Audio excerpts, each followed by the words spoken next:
नमो नमः मित्राणि कथं सन्ति सर्वे अहमस्मि देवाशीषः।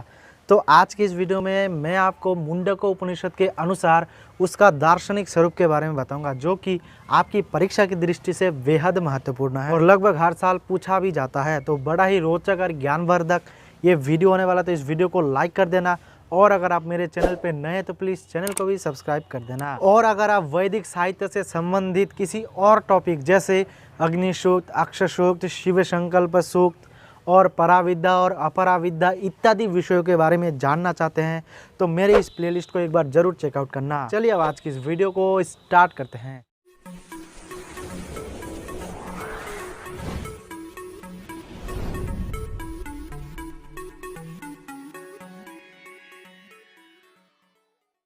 उपनिषद शब्द उप और नी उपसर्ग पूर्वक शदलड़ी धातु से किप प्रत्यय लगाकर निष्पन्न हुआ है।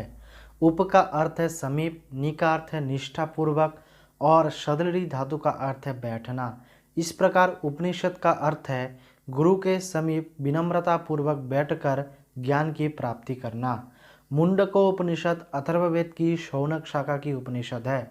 यह 3 मुंडकों में विभक्त है और प्रत्येक मुंडक दो दो खंडों में विभक्त है तथा इसमें कुल 64 मंत्र है। इसमें अक्षर ब्रह्म ओम का विशद विवेचन किया गया है, इसलिए इसे मंत्रोपनिषद के नाम से भी अभिहित किया जाता है। मुंडको उपनिषद का अर्थ आचार्यों के मतानुसार मुंडक शब्द मुंड मूंडना धातु से सिद्ध होता है, जिसका द्विविध अर्थ होता है। यथा मुंडक का अर्थ होता है मूंडने वाला क्षुर, अर्थात जिस प्रकार क्षुर सिर को आच्छादित करके बालों को काट डालता है, उसी प्रकार उपनिषद में वर्णित पराविद्या आत्मा को आच्छादित करने वाली अविद्या को काट डालती है। अतः इस उपनिषद को मुंडक उपनिषद कहते हैं। दूसरे मतानुसार मुंडक में क प्रत्यय स्वार्थ है, अतः मुंडक का अर्थ है मुंड या मुंडा हुआ अर्थात सन्यासी। भारतीय वर्णाश्रम व्यवस्था के अनुसार सन्यास आश्रम में मनुष्य को सिर मुंडवा कर, काषाय वस्त्र पहनकर और कमलंडू आदि धारण करके सन्यास द्वारा मोक्ष की प्राप्ति का विधान किया गया है। अतः इस प्रकार मुंडक उपनिषद का अर्थ है सन्यासियों का उपनिषद। इसके बाद हम बात करते हैं मुंडक उपनिषद में वर्णित विषय वस्तु। मुंडक उपनिषद एक पद्य प्राय उपनिषद है। इसमें ब्रह्मा ज्येष्ठ पुत्र अथर्वा को ब्रह्म विद्या का उपदेश देते हैं। मुंडक उपनिषद के प्रथम मुंडक में परा और अपरा विद्या के रूप में विद्या के 2 भेदों का वर्णन किया गया है। ब्रह्म से जगत की उत्पत्ति, यज्ञ और उसके फल, भोगों से विरक्ति तथा ब्रह्मबोध के लिए ब्रह्मनिष्ठ गुरु और अधिकारी के शिष्य का उल्लेख किया गया है। द्वितीय मुंडक में अक्षर ब्रह्म की सर्वव्यापकता और उसका समस्त ब्रह्मांड के साथ संबंध स्थापित करने का वर्णन प्राप्त होता है। तृतीय मुंडक में जीवात्मा और परमात्मा के संबंधों की व्यापक चर्चा की गई है। उनकी उपमा एक ही वृक्ष पर रहने वाले 2 पक्षियों से की गई है। जैसे कि यह वृक्ष शरीर है जिसमें आत्मा और परमात्मा दोनों निवास करते हैं। एक अपने कर्मों का फल खाता है और दूसरा उसे देखता रहता है। द्वा सुपर्णा सयुजा सखाया, तथा सर्वदा सत्य की ही विजय होती है, असत्य की नहीं। सत्यमेव जयते नान्यतम सत्येन, और ब्रह्मवेद ब्रह्मैव भवति का अमृतमय उपदेश दिया गया है। संसार के 2 ज्ञातव्य तत्व अर्थात विद्याएं।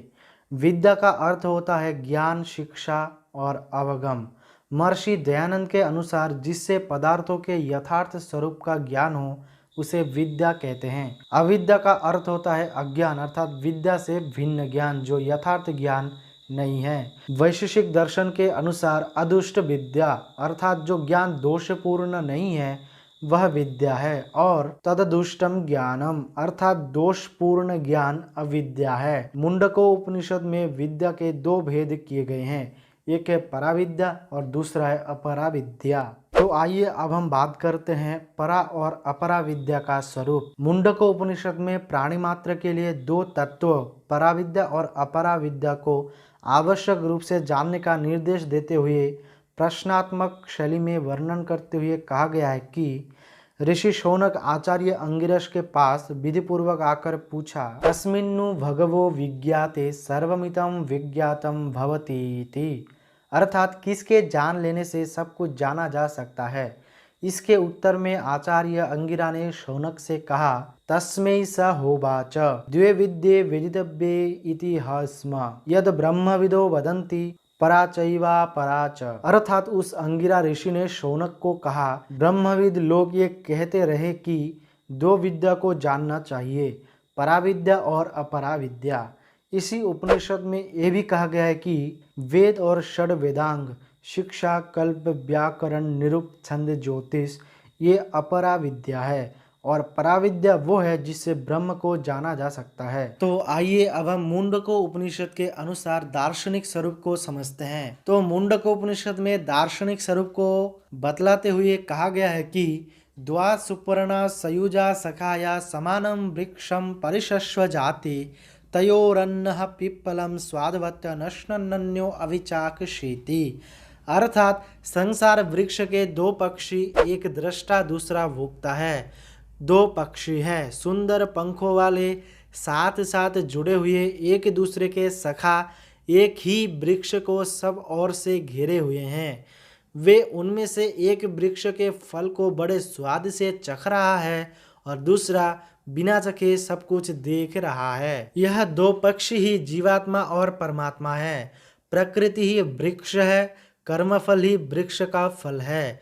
जीवात्मा को कर्मफल मिलता है, परमात्मा प्रकृति में सक्त हुए बिना संपूर्ण विश्व का दृष्टा है। इसको और विस्तृत रूप से वर्णित करते हुए मुंडको उपनिषद में कहा गया है कि समाने वृक्षे पुरुषो निमग्नो निशया शोचति गुह्यमानः जुष्टम यदा पश्यतन्यमीशमस्य महिमानमीति वीतशोकः। अर्थात प्रकृति रूपी वृक्ष तो दोनों के लिए समान ही है, परंतु जीवात्मा तो उसके फल को देखकर बेबस हो जाता है, सामर्थ्यहीन हो जाता है, उसी के खाने में निमग्न हो जाता है और बाद में अपनी मूर्खता पर पछताने लगता है। और परमात्मा रूपी वृक्ष के फल को नहीं खाता और फिर भी भोक्ता बना हुआ है। संपूर्ण प्रकृति ही उसकी उपासना में लीन है। जब जीवात्मा परमात्मा की इस महिमा को देख लेता है तब शोक करना, पछताना छोड़ देता है तथा यदा पश्यः पश्यते रक्मवर्णः कर्तारमिशं पुरुषं ब्रह्म योनिम तदा विद्वान् पुण्य पापे विधूय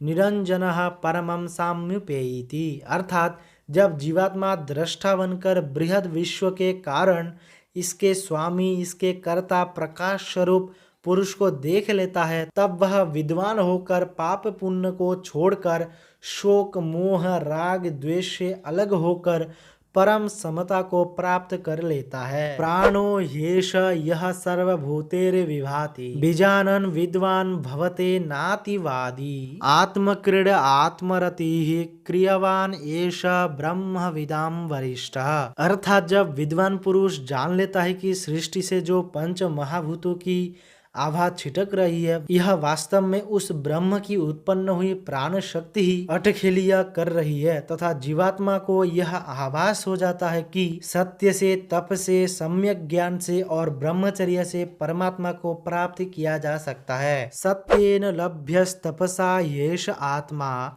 सम्यक ज्ञानेन ब्रह्मचर्येण नित्यम् अंतः शरीरे ज्योतिर्मयो हि शुभ्रो यम पश्यन्ति यतयाः क्षीण दोषाः।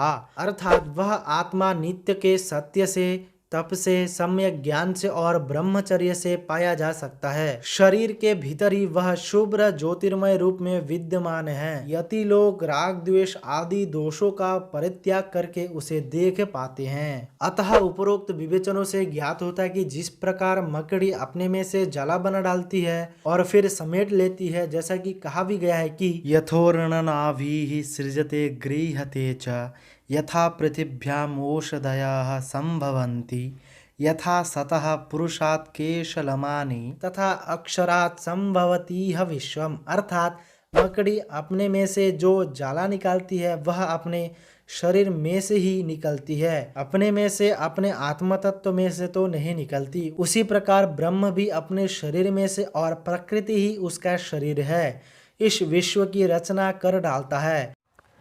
तो ये थी हमारी आज की वीडियो। अगर आपको वीडियो थोड़ी सी भी हेल्पफुल लगी तो प्लीज़ वीडियो को लाइक कर देना और अगर आप मेरे चैनल पे नए तो प्लीज़ चैनल को भी सब्सक्राइब कर देना। तो आज के इस वीडियो में इतना ही, मिलते किसी नए वीडियो में, तब तक के लिए जय हिंद, वंदे मातरम।